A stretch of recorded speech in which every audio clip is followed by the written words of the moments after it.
What's up guys, welcome back to Seize the Speed for another review, and today we got something special in store. To the right side of me we have a 2002 Corvette Z06. Let's get into it.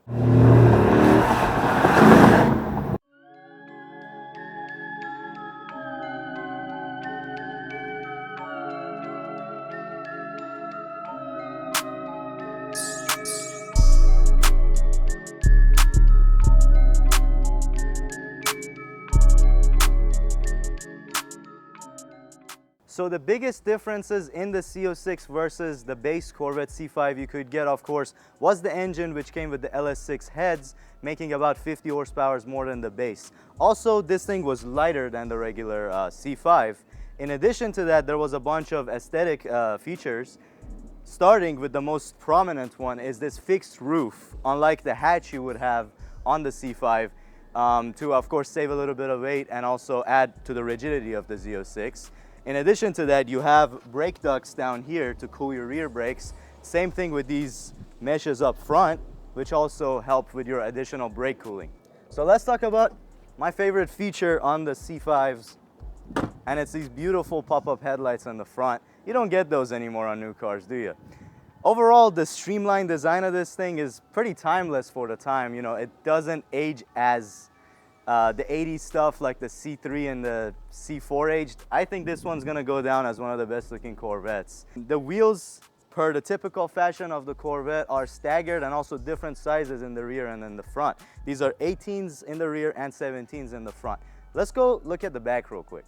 First things first, on the rear end of the Z06, I want to give a massive shout out to my buddy 297 Mods, Richard. Go subscribe to him on YouTube. I'll leave all his stuff down in the description below. But back to the Z06. So as I mentioned, they did lighten up the car a little bit. First thing you notice back here is the titanium exhaust. It sounds pretty good too. You got these Euro taillights on this particular model, which looks sweet. So let's take a look at how much storage you get inside of the Corvette Z06, especially because you lose the hatch with these cars. And honestly, it is the same trunk or hatch size as you would get on your regular C5, minus your big glass. So your vertical space is what the compromise is all about. You still have a pass-through all the way into the cabin. You also have a smaller opening, of course, so you can't put very large suitcases in here, but still, you know, a usable amount of storage for especially the type of a two-seater sports car that this is. So let's take a look at the engine bay of this beautiful Corvette. As I mentioned earlier, this Z06 came with the LS6, which made about 50 horsepower more than the base, but also in 2002 they upgraded the internals of the engine a little bit to squeeze out 20 more horsepower. So this particular one makes 405 horsepower and also 400 pound-feet of torque.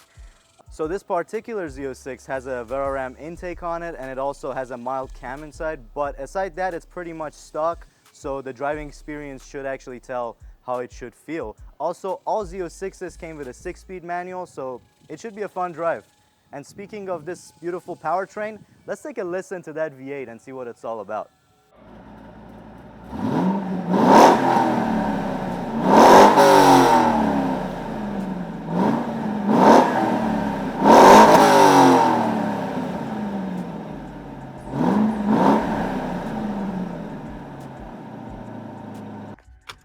All right, starting it up, firing the hole,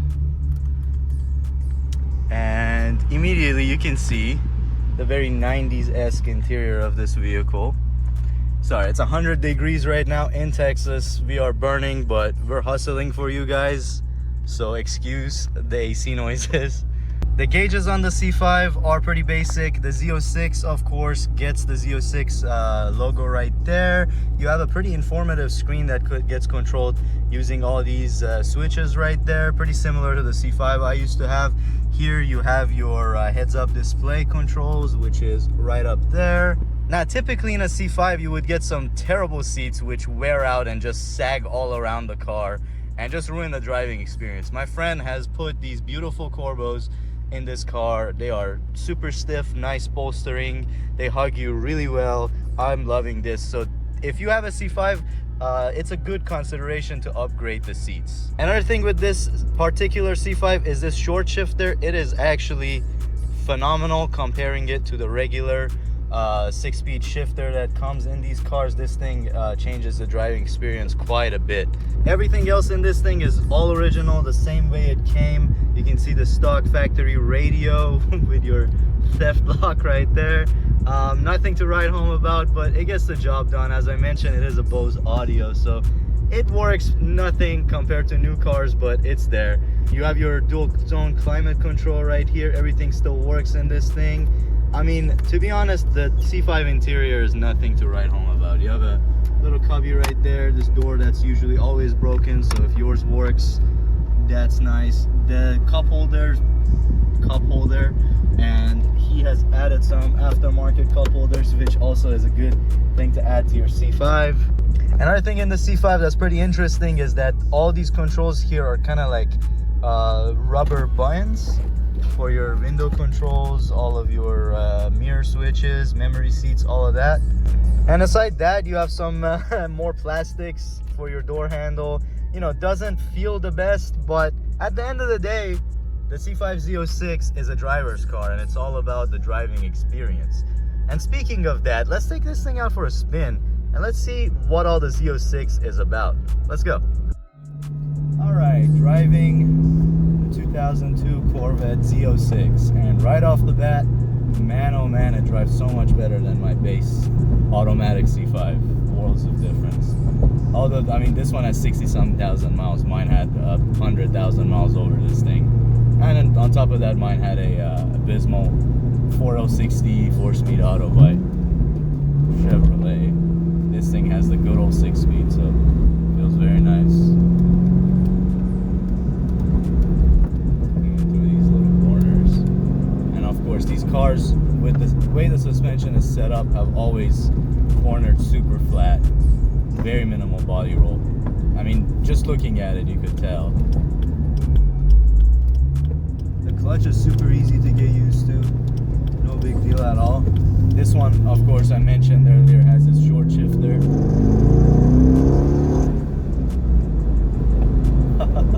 I was just barely on its second gear, and it already puts a smile on your face.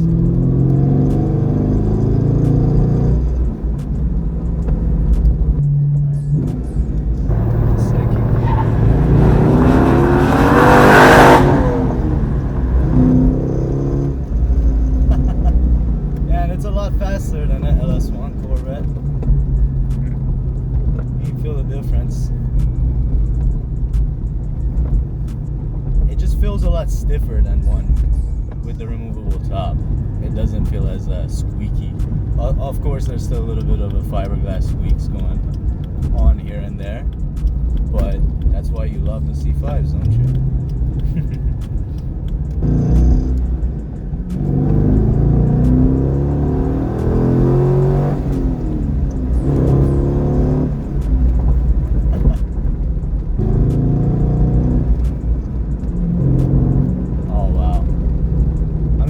Replace the sound of a V8, obviously, and this thing with a stock exhaust sounds glorious. The exhaust is right behind your back, so you definitely hear it, and I can only imagine what this thing would sound like with some X-pipes. Overall, as a sports car, the Z06 of course does not disappoint, but to be honest, I know a lot of people that still daily drive these cars, and it is very possible.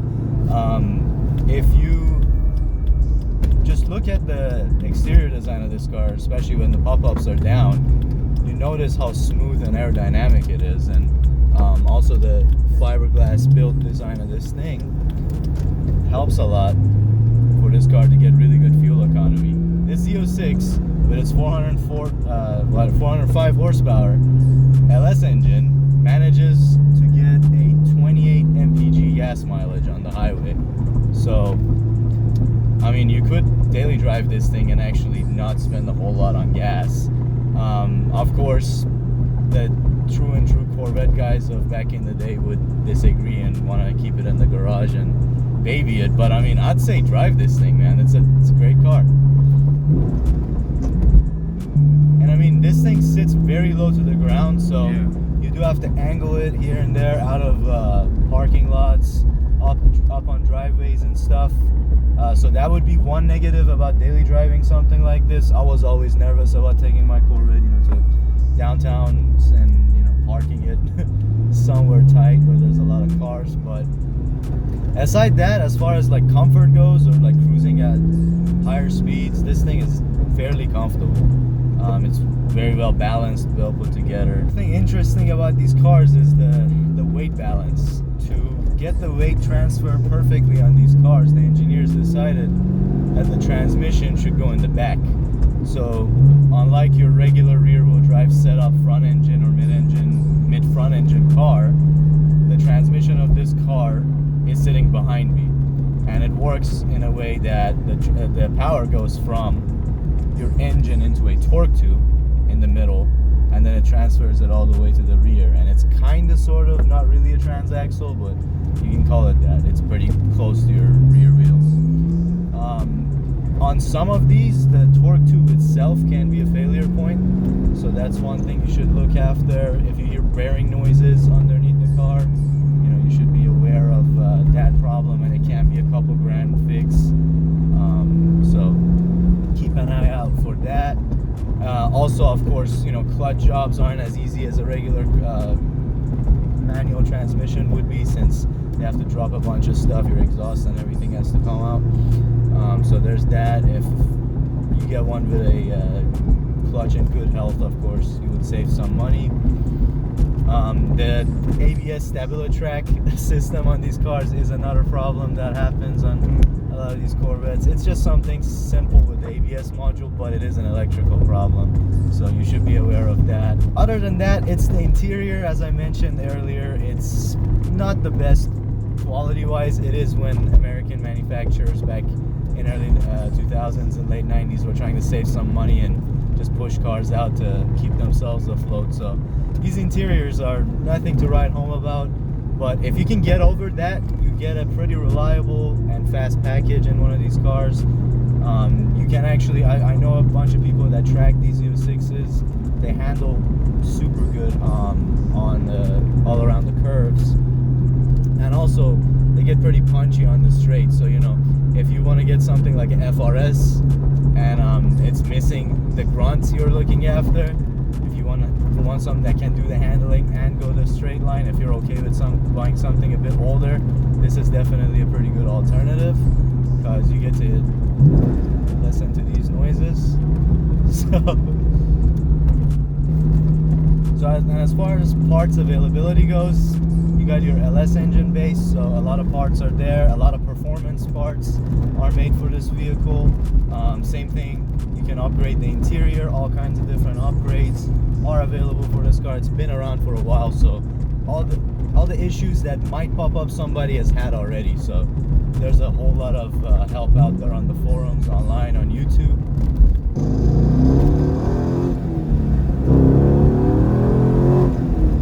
Alright guys, and that is all I have for the 2002 Corvette Z06. Let me know what you think about this car. If you own one, if you've owned one in the past, if you're thinking about buying one, what other cars are you cross-shopping it with? I read all the comments, I answer to every single one, so leave your thoughts down in the comments below. Aside that, smash that like button if you enjoyed watching this video. Make sure you're subscribed, more reviews to come. But aside that, this video is over, so thank you so much for watching. Have a great day. Peace out.